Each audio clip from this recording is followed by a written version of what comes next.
Gopi Janavalabha Girivaradhari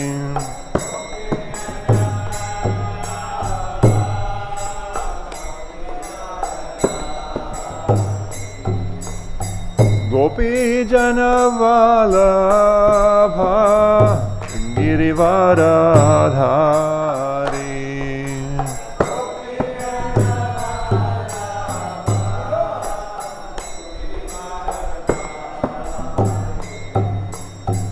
Yashodanandana Brajajana Ranjana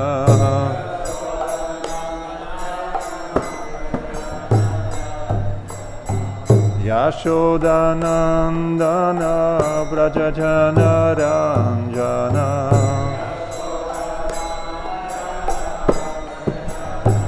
Yamuna Tira Vanachari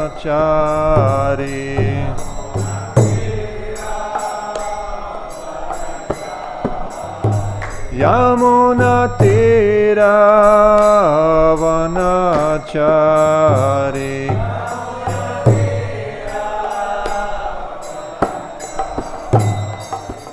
Jaya Radha Madhava Kunja Bihari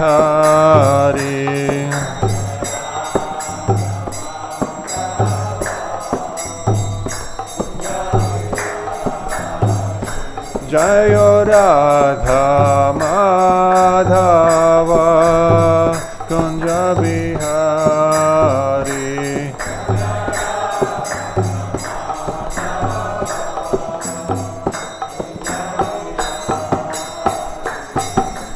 Gopi Janavalabha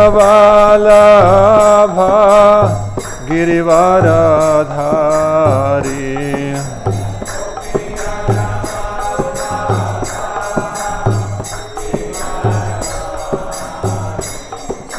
Gopi Janavalabha Girivaradhari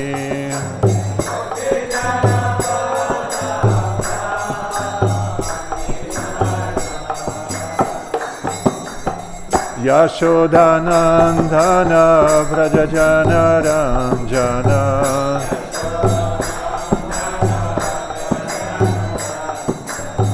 Yashodanandana Brajajana Ranjana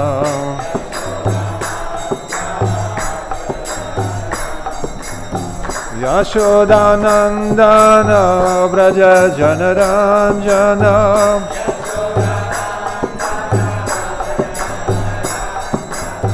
Yashodanandana Brajajana Ranjana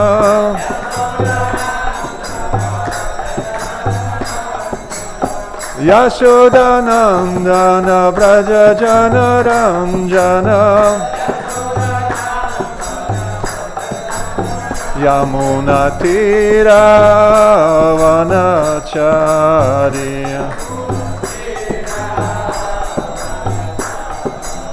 Yamuna Tira Vanachari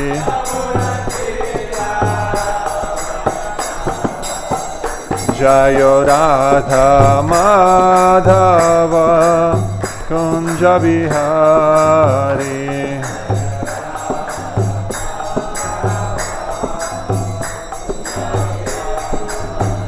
Jaya Radha Madhava Kunja Bihari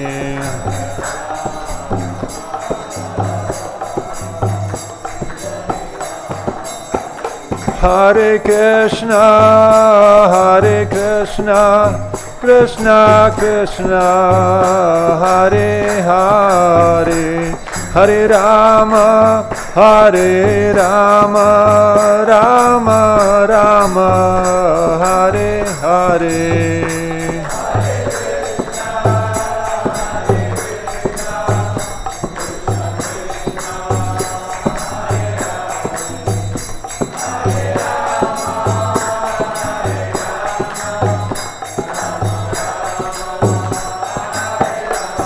Hare Krishna, Hare Krishna, Krishna Krishna, Hare Hare, Hare Rama, Hare Rama, Rama Rama, Hare Hare, Hare Krishna, Hare Krishna, Krishna Krishna, Hare Hare, Hare Rama, Hare Rama, Rama Rama, Hare Hare. Hare Krishna, Krishna Krishna, Hare Hare, Hare Ram, Ram Ram, Hare Hare.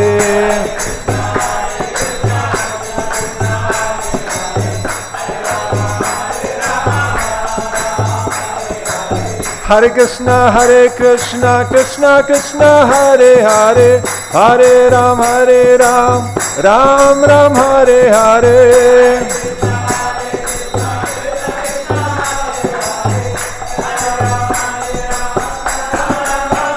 Prabhupada, Prabhupada, Prabhupada, Jaya Jaya Prabhupada.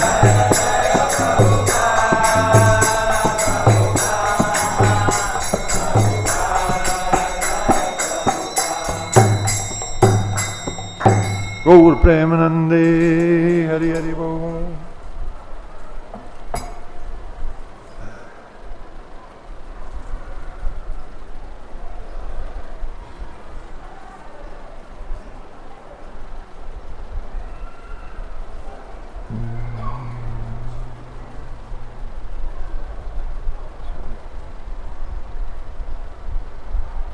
Hare Krishna. Forgot my prayers. Sarvashastra Dipiyusha, Sarvashastra Dipiyusha, Sarvadaika Satvala, Sarvasiddhantaratnadya, Sarvalokaika Drikprada, Sarva Bhagavata Prana, Srimad Bhagavata Prabhu, Kalidvanto Ditaditya, Shri Krishna Parivartita. Paramananda Pathaya Prima Varshaksharaite Sarvada Sarvasevyaya Shri Krishnaya Namostute Asadhu Sadhu Tadayin Atinicho Chatakara Hanamuncha Kadachinmam Premna Hritkantayos Pura Om Namo Bhagavate Vasudevaya Om Namo Bhagavate Vasudevaya Om Namo Bhagavate Vasudevaya.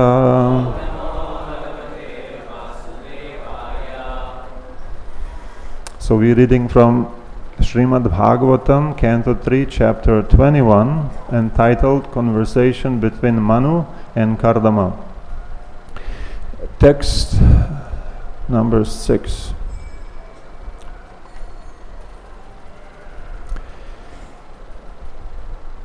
Maitreya uvāca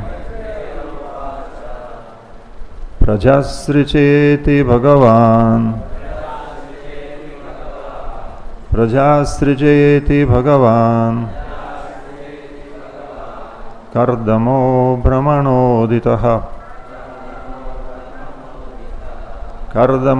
brahmaṇoditaḥ sarasvatyāṁ tapas tepe sarasvatyāṁ tapas tepe sahasrāṇāṁ samā daśa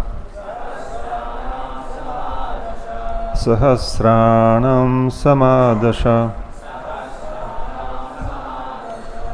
Maitreya uvāca sṛjeti bhagavān kardamo brahmaṇoditaḥ sarasvatyāṁ tapas tepe sahasrāṇāṁ samā daśa.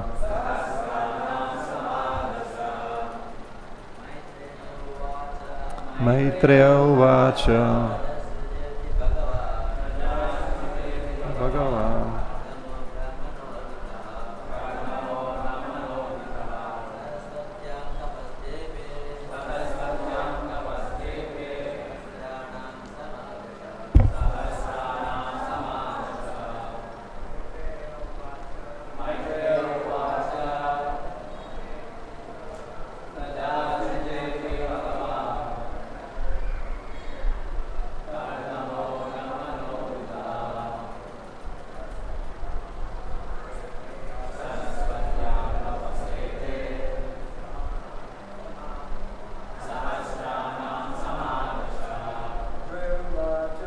Maitreya uvāca. Prajāḥ sṛjeti bhagavān.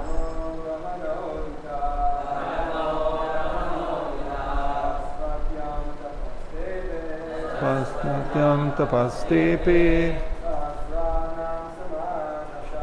sahasrāṇāṁ samā daśa. Ladies. Maitreya uvāca. Prajāḥ sṛjeti bhagavān. Kardamo brahmaṇoditaḥ. Sarasvatyāṁ tapas tepe.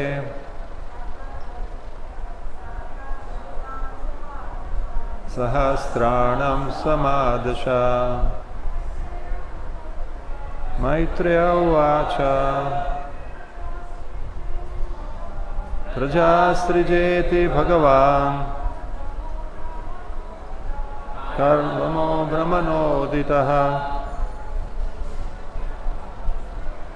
Sarasvatyāṁ tapas tepe. sahasrāṇāṁ samā daśa. Maitreya uvāca. The great sage Maitreya said, prajāḥ, children, sṛja, beget, iti, thus, bhagavān, the worshipful, Kardamaḥ, Kardama Muni, brahmaṇā, by Lord Brahmā, uditaḥ, commanded, sarasvatyāṁ, on the bank of the river Sarasvatī, tapaḥ, penance, tepe, practiced, sahasrāṇāṁ, of thousands, samāḥ, years, daśa, 10. Translation and purport by His Divine Grace, A.C. Bhaktivedanta Swami Śrīla Prabhupada Ki Jai. Translation. The great sage Maitreya replied, commanded by Lord Brahmā to beget children in the worlds, the worshipful Kardama Muni practiced penance on the bank of the river Sarasvatī for a period of 10,000 years. Report. It is understood herein that Kardama Muni meditated in yoga for 10,000 years before attaining perfection. Similarly, we have information that Valmiki Muni also practiced yoga meditation for 60,000 years before attaining perfection. Therefore, yoga practice can be successfully performed by persons who have a very long duration of life, such as 100,000 years. In that way, it is possible to have perfection in yoga. Otherwise, there is no possibility of attaining the real perfection. Following the regulations, controlling the senses, and practicing the different sitting postures are merely the preliminary practices. We do not know how people can be captivated by the bogus yoga system, in which it is stated that simply by meditating 15 minutes daily, one can attain the perfection of becoming one with God. This age, Kali Yuga, is the age of bluffing and quarrel. Actually, there's no possibility of attaining yoga perfection by such paltry proposals. The Vedic literature, for emphasis, clearly states 3 times that in this age of Kali, Kalo nastyeva, nastyeva, nastyeva, there's no other alternative than Harer Nama, chanting the holy name of the Lord. Om Jnana Timirandasya Gyananjana Shalakaya Chakshurmilitam Yena Tasmai Shri Gurave Namaha. Shri Chaitanya Manobhishtam Sthapitam Yena Bhutale Swayam Rupa Kadamahyam Dadati Swapadantikam. Vandeham Shri Guru Shri Yutapada Kamalam Shri Gurun Vaishnavamscha Shri Rupam Sagrajatam Sagana Ragunatam Vitam Tam Sajivam Sadvaitam Savadutam Parijana Sahitam Krishna Chaitanya Devam Shri Radha Krishna Padam Sahagana Lalita Shri Vishakhan Vitamscha. He Krishna Karuna Sindho Dinabandho Jagatpate Gopesha Gopika Kanta Radha Kanta Namostute Tapta Kanchana Gaurangi Radhe Vrindavaneshwari Vrishabhanusute Devi Pranamami Hari Priye Vancha Kalpatarubhyascha Kripa Sindhuvyevacha Patitanam Pavanebhyo Vaishnavebhyo Namo Namaha. Jai Shri Krishna Chaitanya Prabhu Nityananda Shri Advaita Gadadara Shri Vasadi Gaura Bhaktavrinda. Hare Krishna Krishna Krishna Hare Hare Hare Rama Rama Rama Hare Hare. Hare Krishna Krishna Krishna Hare Hare Hare Rama Rama Rama Hare Hare. Namo Vishnupadaya Krishna Prasthaya Bhutale Srimad Bhaktivedanta Swamiti Namane. Namo Vishnupadaya Krishna Prasthaya Bhutale Srimad Bhaktivedanta Swamiti Namane. Namaste Sarasvati Deve Gauravani Pracharine Nirvishesha Shunyavadi Paschatya Deshatarine. So the process of creation and population of the world is unfolding.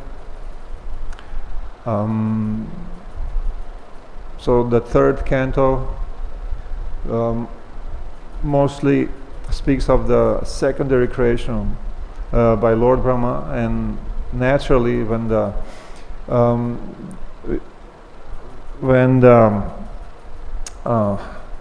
we speak of the population, when the Bhagavatam speaks of the population, then naturally it comes to the manus. Right? And now we are here. The Lord Brahmā, and we see when we read all these verses, chapters, that creating is not easy. That it was quite a task for Lord Brahmā. First, he created with his transcendental body, which is not material. He was creating with the mind, and also we read in the previous chapter different creatures he created, and a few chapters, not much before this one, he created, after he was frustrated with his work of this mental creation, he created many sages, very potent sages, but somehow the population wasn't increasing very fast. It was a slow process. And then the Chatur Kumaras, they refused to fulfill the desires or the command of their father. Lord Brahmā said, no, we are not engaging in populating the world. It's Maya. If we want to do spiritual things. This is not a spiritual activity. And although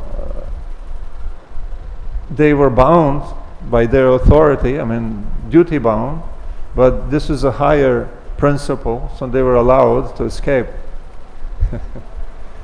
It's not necessarily to engage in material duties if one has a purely spiritual duties instead to fulfill.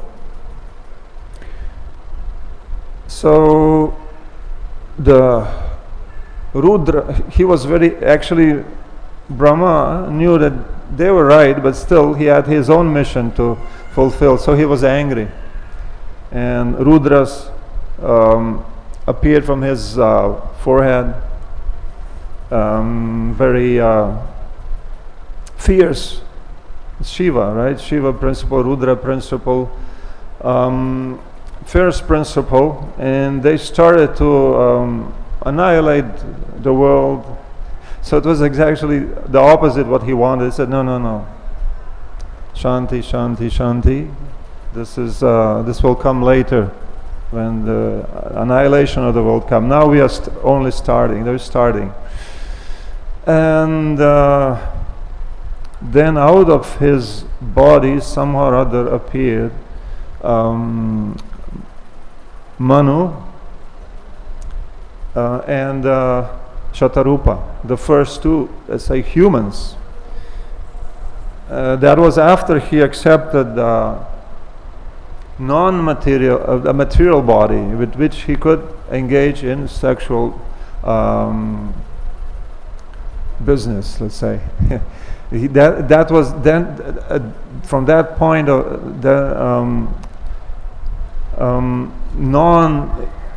was the population became very physical, through normal way. It's through sexual reproduction. So in Swayambhuva Manu, the first Manu, and Shatarupa became the first to populate the world in that way. And they had 5 offspring, 2 daughters, 2 sons, Priyavrata, Uttanapada, and Akuti, Prasuti, and Devahuti. And now Maitreya, no, actually Vidura, asked, because he heard already in the due course that about this 5, now he specifically asked, so what happened with them? What happened with this 5? For some he asked directly, is that what happened to Swayambhuva Manu, what happened to Priyavrata Uttanapada, and to Devahuti, and to Ruchi, which means what happened to Akuti, who married, and what happened to Daśa, who happened to marry Prasuti. So, and now the first one to Maitreya, he started speaking about Devahuti. It's a simple question. What happened after Devahuti? And but the answer is very long. It starts here, and it will go up to the end of the 3rd chapter. Because it will not be just said, oh, this progeny appeared and that's it. No, because the progeny that Devahuti had was very special, was none other than Kapila Dev, the personality of Godhead. So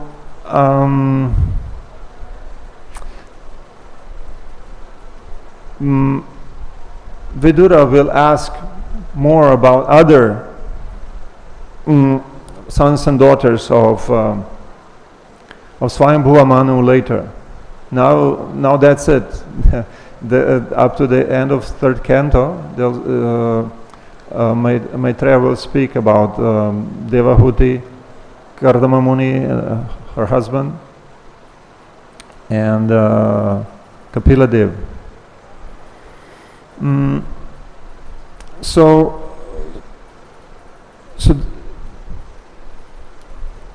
Maitreya starts in medias res, starts with what happened. So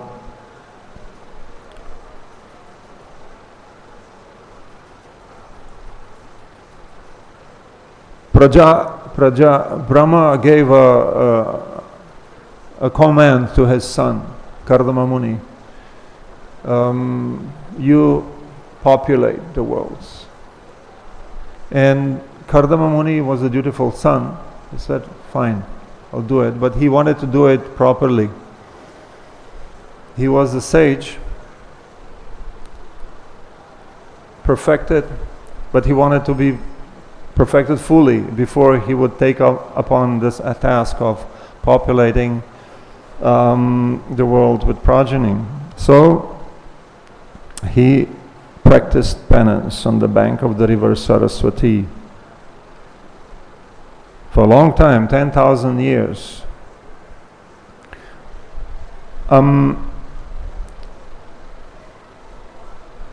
It's said stated by Srila Jiva Goswami, and he uses this verse and the next verse because they're connected. They describe how Kardama Muni practiced penance and why. He used this verse as an example of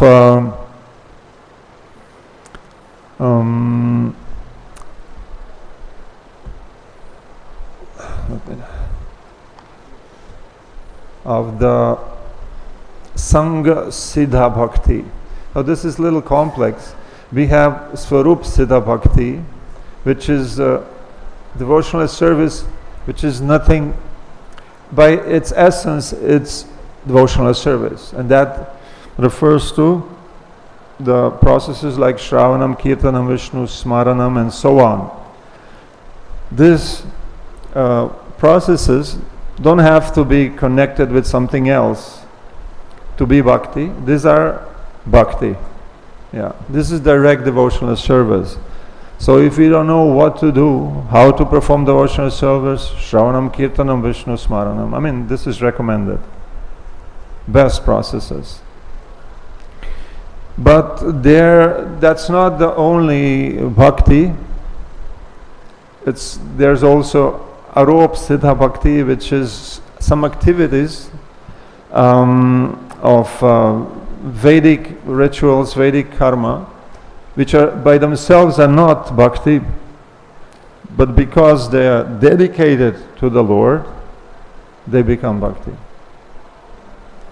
And this one here is Sangha Siddha.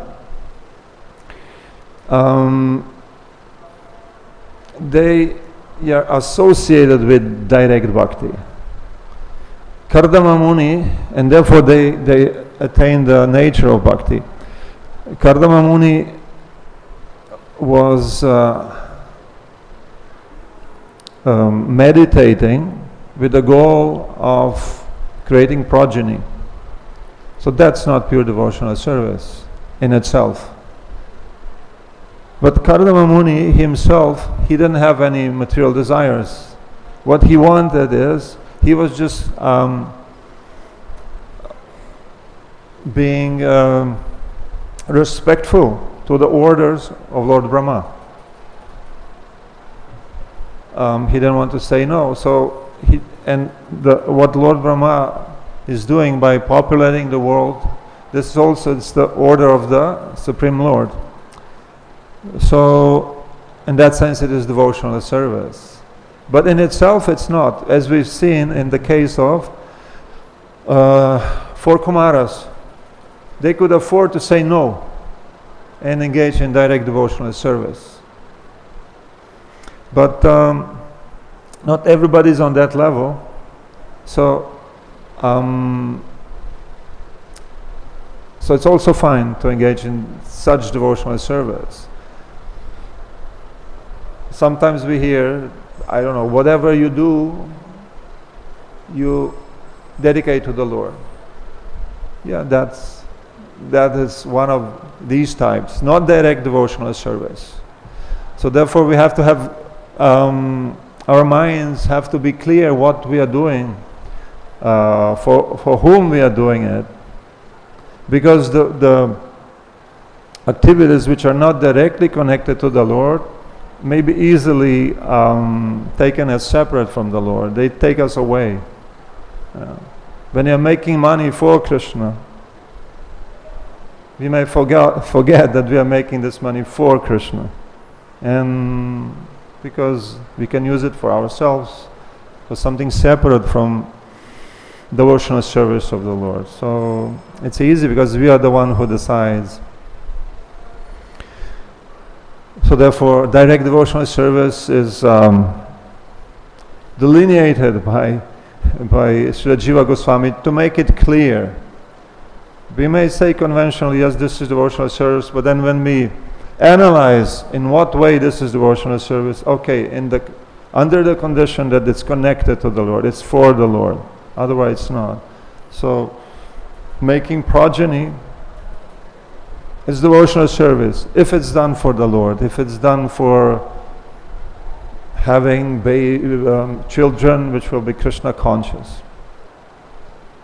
Otherwise it's not devotional service. It's easy. So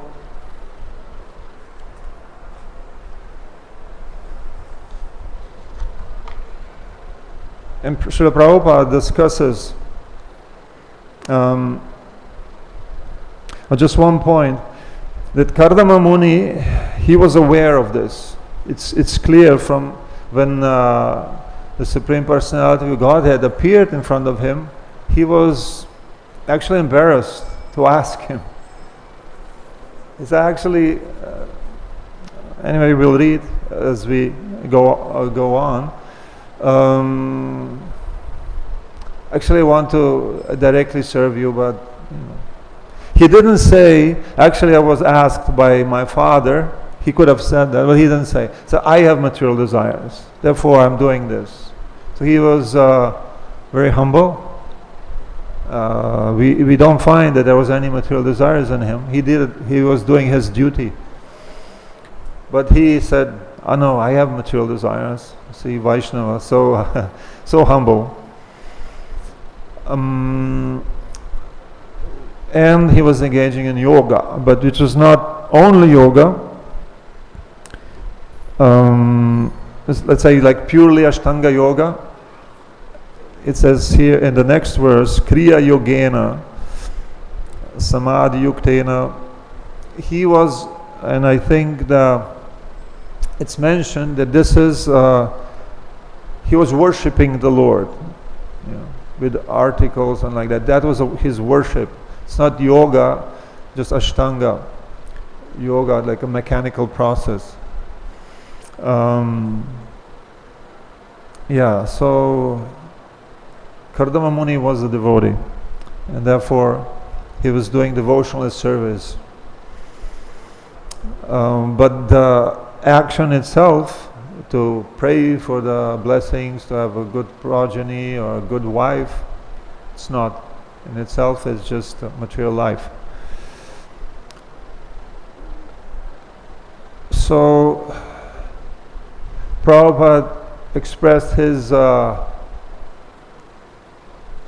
amazement with those who are so much fond of yoga as the process for self-realization. I don't know how can they think like that. It's it's such a nice, what does it say? We do not know how people can be captivated by the bogus yoga system. Bogus yoga system. So this is a very respectable yoga system mentioned in the Gita and elsewhere in the Vedic scriptures, but in Kali Yoga it becomes bogus because it's kind of impossible to really perfectly execute it. In which what kind of yoga system? In which it is stated that simply by meditating 50 minutes daily, one can attain the perfection of becoming one with God. This age is the age of bluffing and quarrel. Yeah, that's what it is. So it's a nice show. Of course, we don't discount. Yoga has a pranayama, and asanas are very powerful for being healthy and also to calm the mind. So what you can do then? You can chant Hare Krishna very nicely. That's a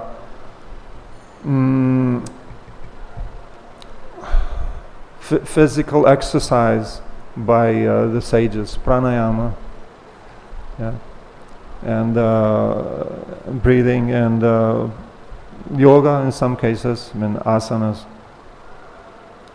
But it's not in itself, it's not the method of attaining perfection. But what it is, Prabhupada says, it's very clearly mentioned in the scriptures. It is the chanting of the holy names, chanting of the holy names, chanting, nothing else. So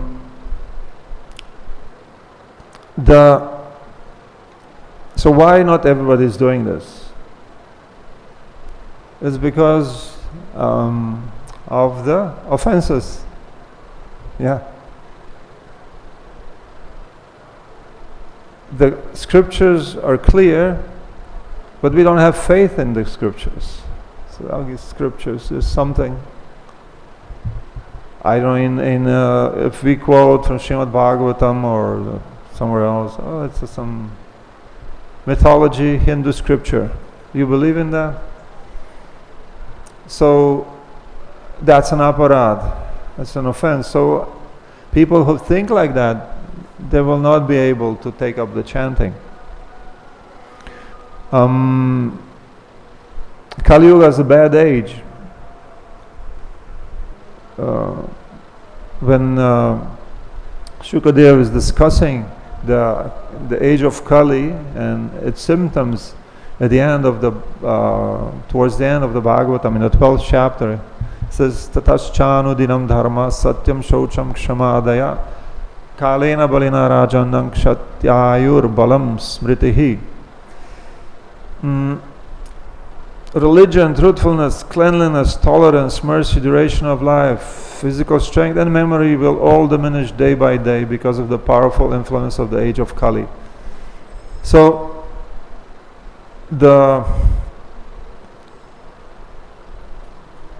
it's a bad age, that's all. So many can be said, and we can see what's going on. If we are a little older than maybe 10 years, maybe we have 10, 20 years, 40 years of life, things are worse than were in our childhood. And we heard the same from our parents and grandparents. I couldn't really understand it before. Now I understand. I thought it's fine, right? Because when you are born in a certain situation, you think that's a normal one, it's a normal.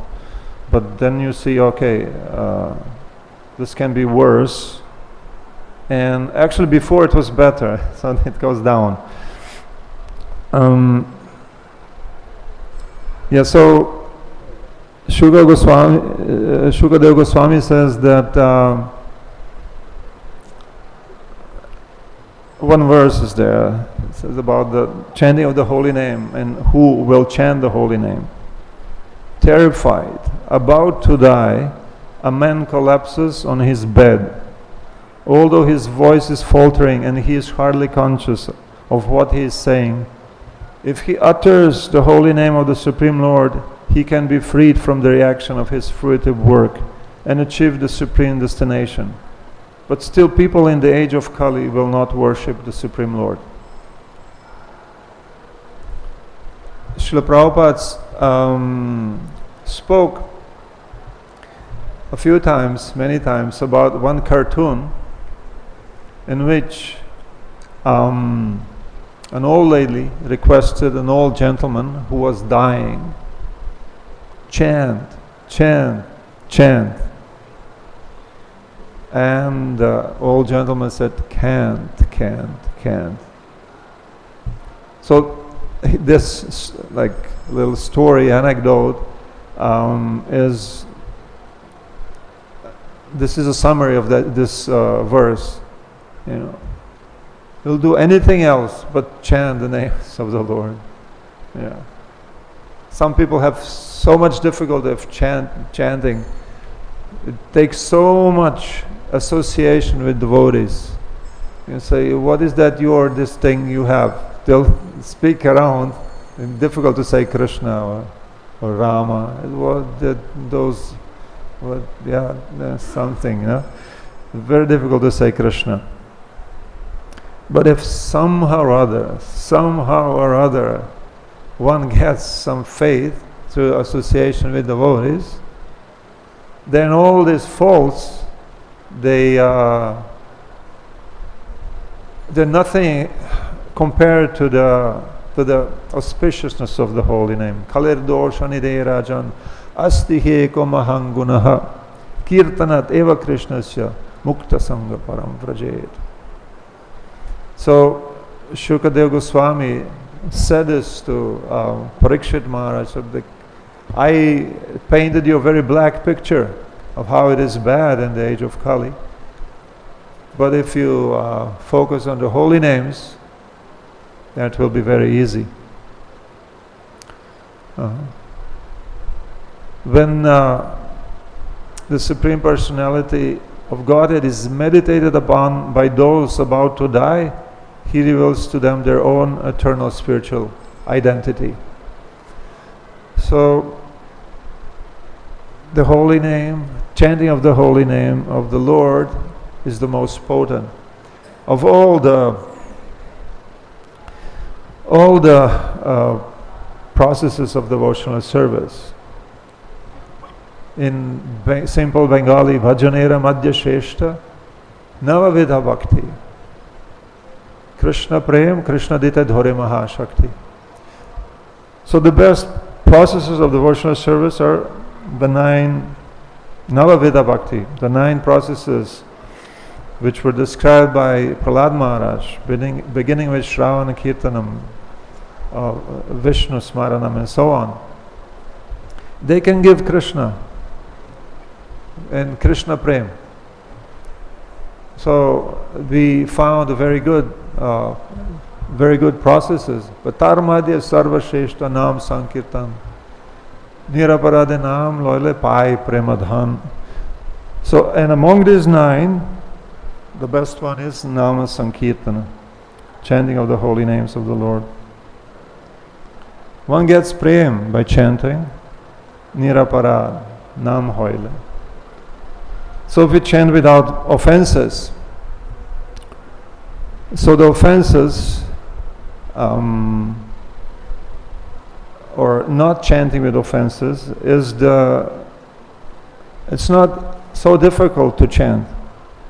If we have some, if you're not really die-hard materialists, like we discussed, which are the majority of population, but still, if you're not among them, it's not difficult to chant.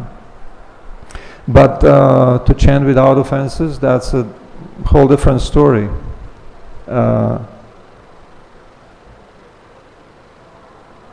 And we may chant for a long time and nothing so substantial happens.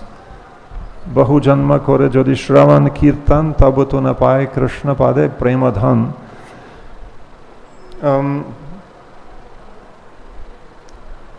If you're chanting, it can take lifetimes chanting with offenses, but will not get the highest wealth of Krishna Prem.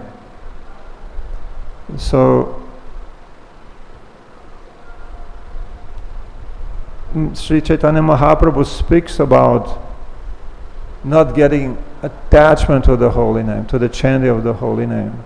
Nam nama kari bahuda nija sarva shaktis tatrarpita niyamate smaranena kalaha eta adrishi tava kripa. Bhagavān mamapi durdeva midrishamiha janinanuragaha. So the names, they're replete with all the potencies of the Lord. They're non-different from the Lord. And there's no hard and fast rules for chanting them. But still, I do not have the attachment for chanting them. Why is that? Why is that? Lamenting. This kind of lamentation is very good, because it brings us to, we want to chant with attachment, and we want to get rid of the all the blocks against that, all the whatever keeps us away. So the next shloka of Shikshashtaka sets the mood of how to chant. Trinadapi sunichana tororapi sahishana amani namanadena kirtaniya sada harihi. So that's the mood in which to chant. Offering, be very more tolerant than a tree, more humble than blade of grass, offering all respects to others and not expecting any in return. So that's this is the state of mind in which we can chant constantly. And chanting constantly is actually indicative of chanting without offenses, or trying to chant without offenses. Chanting with the intention to chant offenselessly. And if we chant without any stopping, kirtaniya sada, always, then because we are not doing anything else, no other thoughts are there, no other engagement, so surely we will chant purely. And just once if we chant pure name, then everything comes with chanting of one holy name, not much more. And then we'll not say, all right, I chanted one name purely, now I'll do something for relaxation. No, this is not possible. If we really chant purely, we'll want to chant more, and there's no sinful activities come to our mind that we would be interested in. It's just irrelevant. It's out of question. So that's indicative of pure chanting of the names of the Lord. So, yeah, there's this knowledge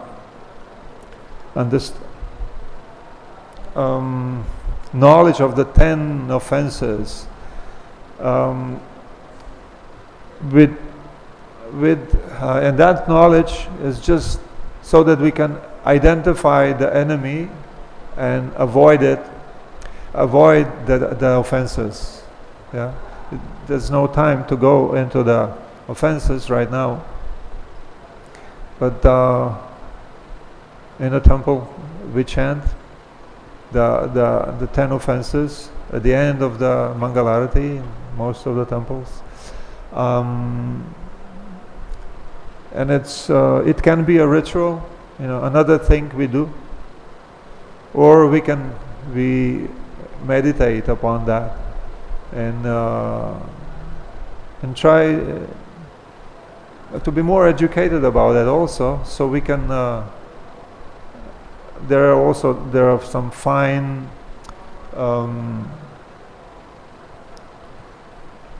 let's say fine deliberations upon the matter. So what about this? How do not offending the Vaishnavas? What does it mean?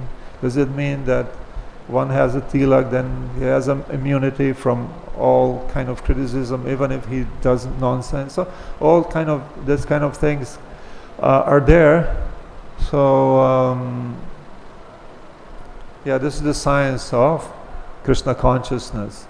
It's very easy, but some points are a little subtle, and they require some knowledge, some knowledge and experience. Yeah, association with those who are more advanced. So like that. So Harir Nama eva kevalam kalona steva gatiranyatha. This is the process of Krishna consciousness. And it doesn't mean that we don't do anything else, but it means that this is the main process. Without this, nothing else will work. But we also study the Bhagavatam. This is one of the main Shravan, Kirtan, Smaran, one of the main angas of devotional service, because we are glorifying the Lord, getting knowledge about the Lord and the process, and then that helps in the chanting so much. If we just say, oh no, I'm only chanting the holy names, I don't do anything else, this is it means, it shows that we do not know what is Krishna consciousness. Yeah. No.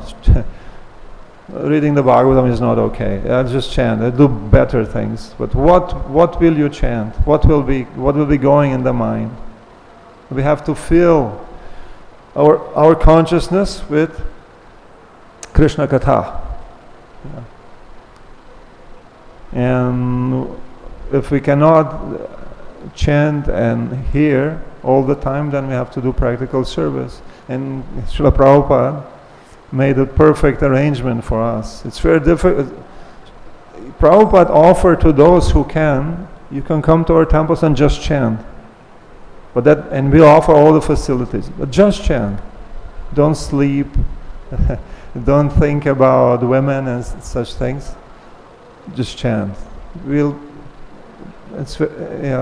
Sometimes he said, make an announcement. I remember vaguely he's saying,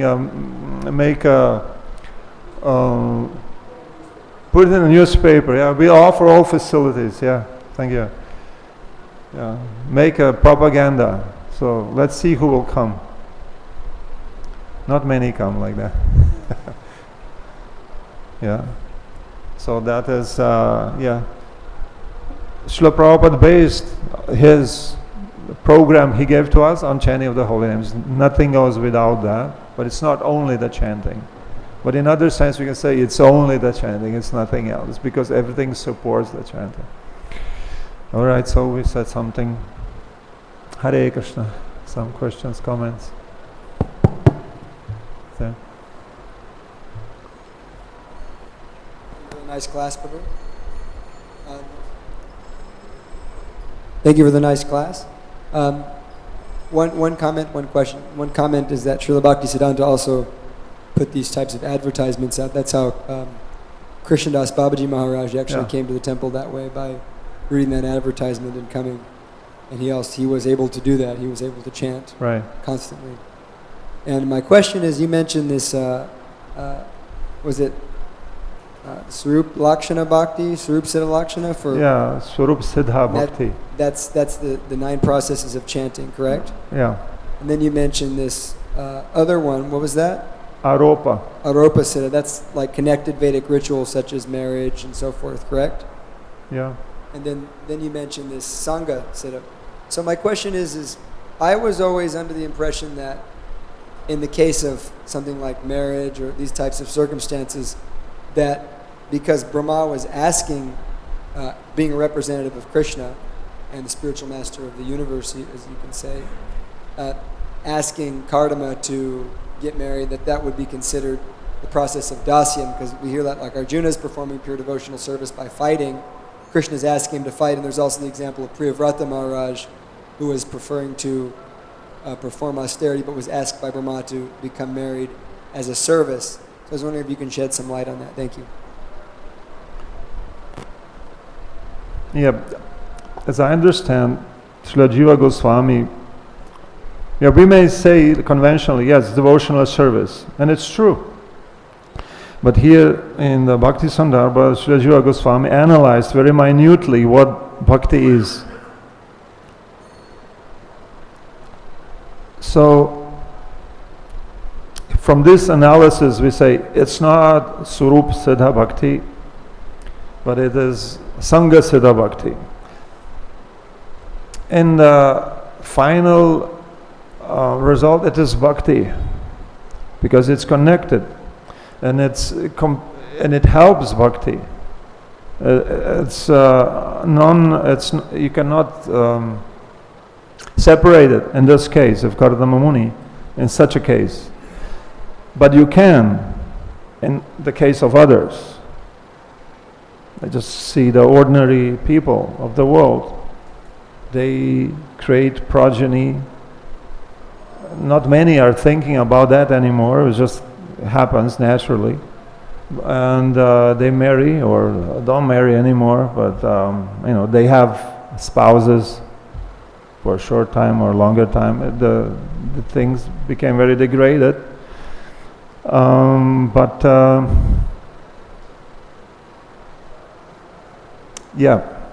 not bhakti at all. It's not bhakti at all. So it's just a little technical point, but it's helpful in understanding what is always bhakti. Hearing about the Lord is always bhakti. Speaking about the Lord is always bhakti. It's just, Hare Krishna.